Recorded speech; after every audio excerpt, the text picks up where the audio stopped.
Time to put this on my motorcycle. Hand guards. Okay, I checked the box and I checked the video I made of when I first opened this box, and there are no instructions, but I don't think you need detailed written instructions, and when I was looking around the box, it does kind of have some pictorial instructions of what the pieces do and what they're for. So let me get the first side set up, and then I'll walk through how I put it together. Okay, the first part, if you have an NC700X, is you have to get a number 2 Phillips bit. You can use a number 1 Phillips bit, a regular Phillips screwdriver, but you take a chance on stripping out your screw there. So you have to hold on to the outer ring there and get your Phillips bit in there and hold it, and then just turn the screw. Otherwise you'll turn this whole thing and it won't do anything. So in order to get this screw out, right? So you'll need to take this screw out in order to mount the handguard. Yeah, there's an expanding nut in there, and this is the counterweight. Keeps the vibrations off the handlebars, makes it more comfortable to ride. Okay, I'm just putting this on for fitment. It's definitely not installed yet, but I put the screw, the bar end screw, through the handguard, and it's pretty decent clearance there. The problem is, I don't know if I have to bend this out a little bit, but I'll let you see here. Here's its natural resting position.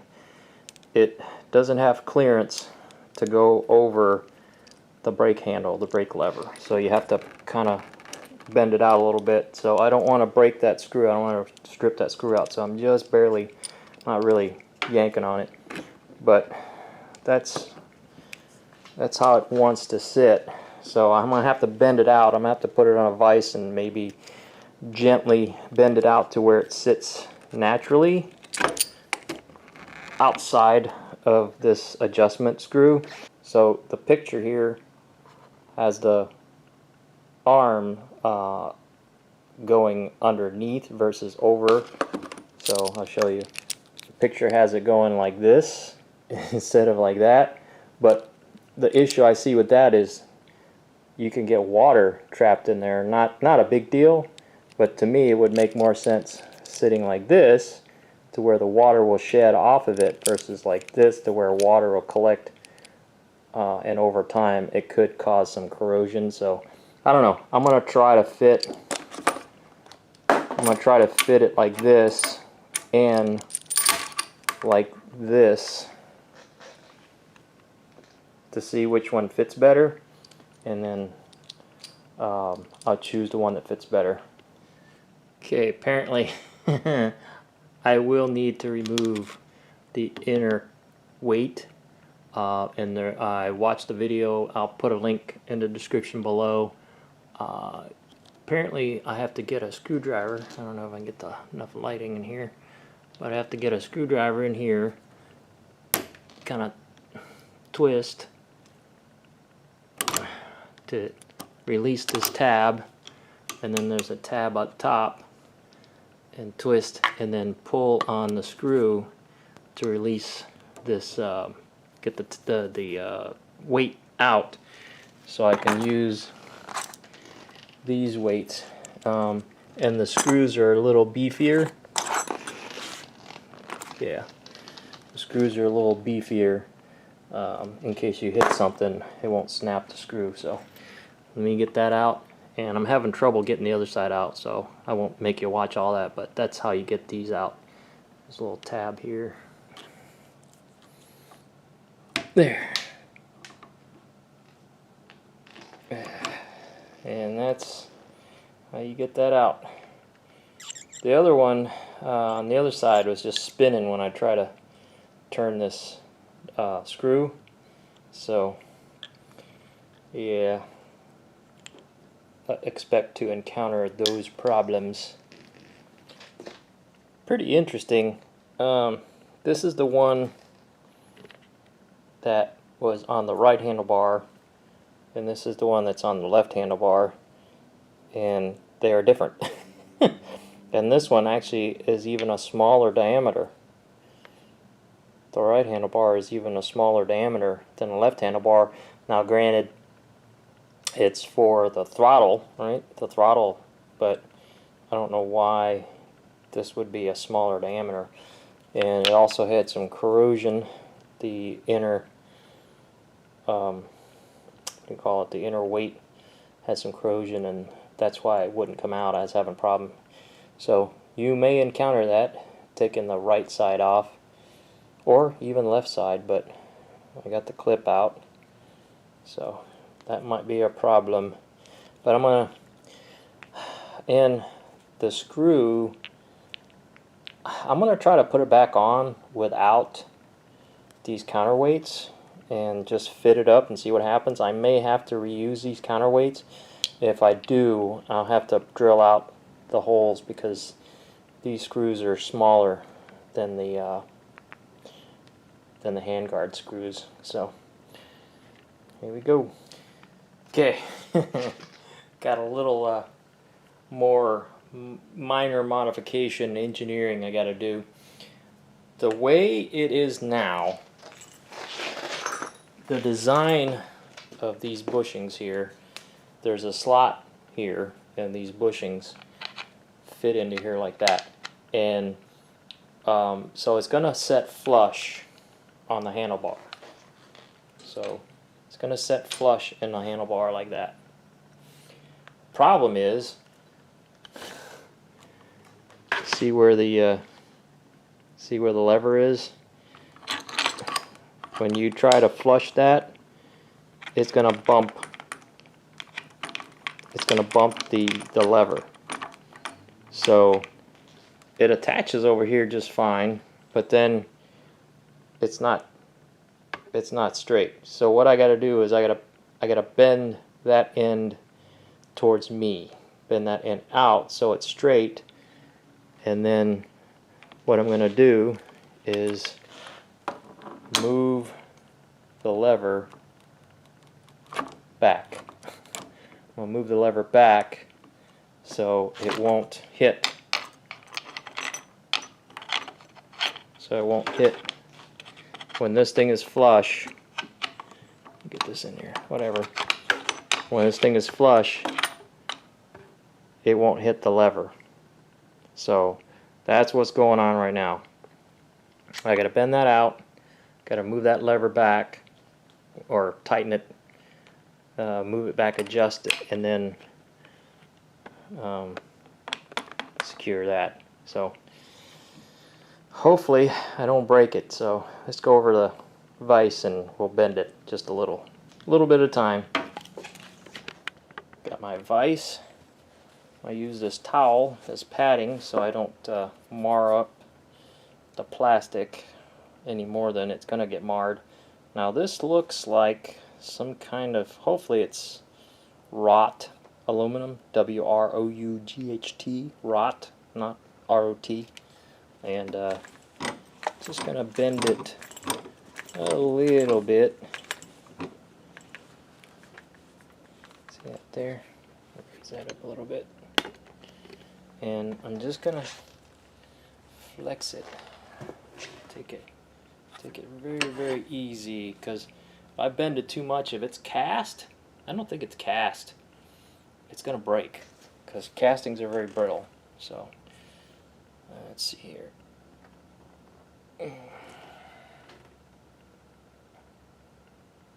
Yep, I can feel it bent. Alright, that was very little, so let's see if that's going to do it. Well, it looked like it took it out of the plastic actually, more than it bent it, so let me try a little bit more. Get a little more rigid clamping on it. because yes, I can bend it back, but you don't want to do that because you're introducing fatigue into the metal. So you only want to bend it once. So you want to go very little at a time, fit. It's tedious, but it'll definitely be worth it to keep you from breaking this. Okay, I think that's going to do it. That looks pretty straight. There, like that. And I've got it adjusted to where it just barely touches there. And I hold it with my body, and then I can work the clutch lever. So, and then I just have to do a little adjustment over here to get that to mount correctly, and put the rubber grommets and stuff like that underneath. So let me get that all situated and get back with you in a little bit. One thing to note before before you assemble everything, these metal rings that part I goes behind this deal here, the expansion bolt. So yeah, don't forget to put that in the expansion bolt. And then of course these sleeves go over the expansion bolt to help grip. So that's what those rubber sleeves are for. So these are the rubber sleeves, and this is the collar eye. Yeah, I thought these were gonna be for the clamps, but no. Yeah, don't cut these. Just like that, like so. All right. I'm not gonna put these on yet. Well, anyway, I'll mock it up. Okay, I got this nug. I believe these might be aluminum, so they're gonna crush to the appropriate size. I ended up going with the top, the arm going over the top versus underneath, like the drawing shows, because going underneath, it's going to hit, for some reason it's going to hit here where my finger is versus here where it actually hits the hole. So I got the expansion bolt started. I didn't cinch it down yet. Make sure that everything's lined up right. I wanted the lever to line up with the the bar, so it looks like it's lined up right. Seems like it. Yeah. So, all right, I'm gonna cinch it down. It's just a hex key. I don't know. Just gonna give it the old good and tight. I'm not gonna wrench it too much because it might, you can pop this open. So yeah, I'm using very little torque. I'm putting pressure about here. So yeah, it's about good enough. The worst feeling in the world is when you're doing something like this and it goes pop. That is the worst feeling in the world, is when you strip the bolt. So I'm just going to leave that there. If it starts to wiggle out of place, I'll definitely tighten it down some more. But so far, it seems like it's cooperating. Make sure your handlebar range of motion is not going to hit anything. Make sure. Uh-oh. Yeah, that's not good. So I'm going to have to loosen that up, tilt it down a little bit more. Well, is that locked? Yeah, I don't want to pop that up. So definitely you want to test your range of motion so you don't damage anything. So yeah, looking at the position, it is a little bit high, so I can swing it down a little bit just to keep it from hitting that. So let me do that. This side, I did the same thing. I bent this outwards in order to get it to sit straight when it's mounted, and I bent this down like this, you know, in this direction, so it would match the angle of the handlebar right there. So I'm gonna test the range of motion after I get it mocked up and see if it hits anything. So, all right, got the right side mocked up. It's still kind of loose, but yeah, it's looks like it's gonna work out pretty good.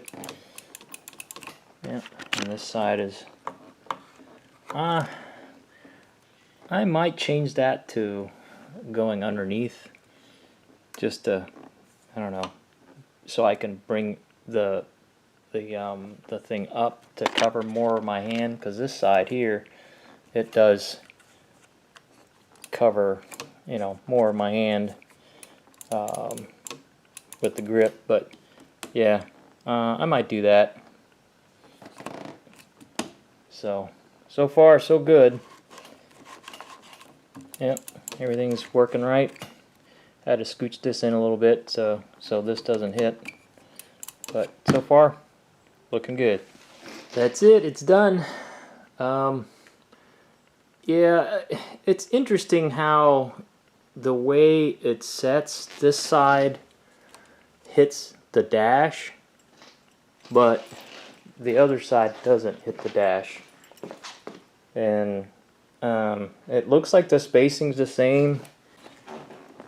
Alright, so when I turn to the right, I mean, when the right handlebar goes forward, it doesn't hit the dash. But when the left handlebar goes forward, it kind of hits the dash. So, you know, could be just the dash is not, see it? It's got plenty of room. Kind of hard to see in there, but I could probably get my finger. Yeah, I mean, it's barely touching. So it's probably just, it seems symmetrical, but probably isn't really symmetrical. But you know, it's good enough. It's good enough. So I'm gonna try riding first to see how the wind is protected. But it took a little bit of ingenuity to get these to go on, but so far it seems like they're gonna work out pretty good. I like the sturdiness of them. They're pretty beefy. I think they're 70-80 bucks, something like that, versus some other ones that don't look as beefy. Not too thrilled about the big gap here. I don't know if I'm doing something wrong. I might have to bend this out to match this angle a little bit better. Yeah, I gotta remember to tighten this down too. But anyway, yeah, that's it. That's the assembly, and I've heard it called the Acerbis handguards. To me, the American spelling looks like Acerbis, A-C-E-R-B-I-S, Acerbis. But anyway, Acerbis. Looks alright to me. Just gonna ride up and down the street.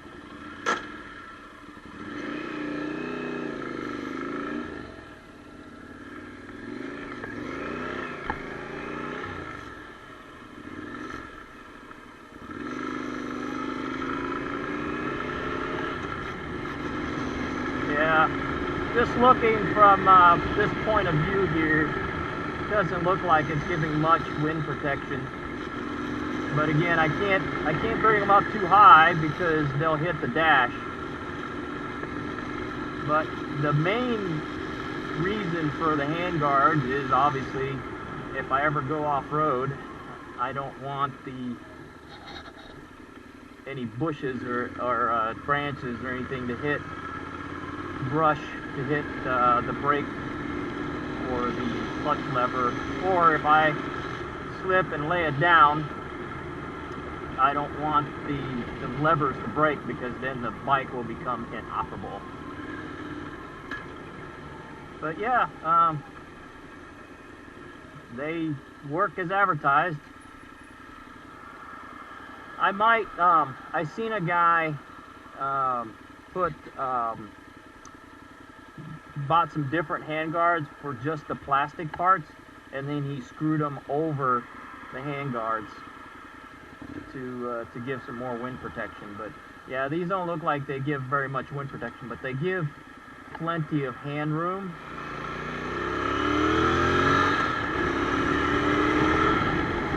And yeah, I'm happy with it. I'm not feeling too much wind protection. I mean, yeah, up here I feel it. I mean, it's noticeable, but it's not anything that's going to keep your hands from freezing. You know, you still will need gloves. But, yeah, I'm happy with it. Yeah, my hands aren't exactly cold, but they're not warm either. That's the synopsis on the Acerbis handguards. I've seen them, I've seen videos of people who have fallen over with them, and they protect the levers pretty well, so I would recommend them. Alright, hope that helps somebody. Later.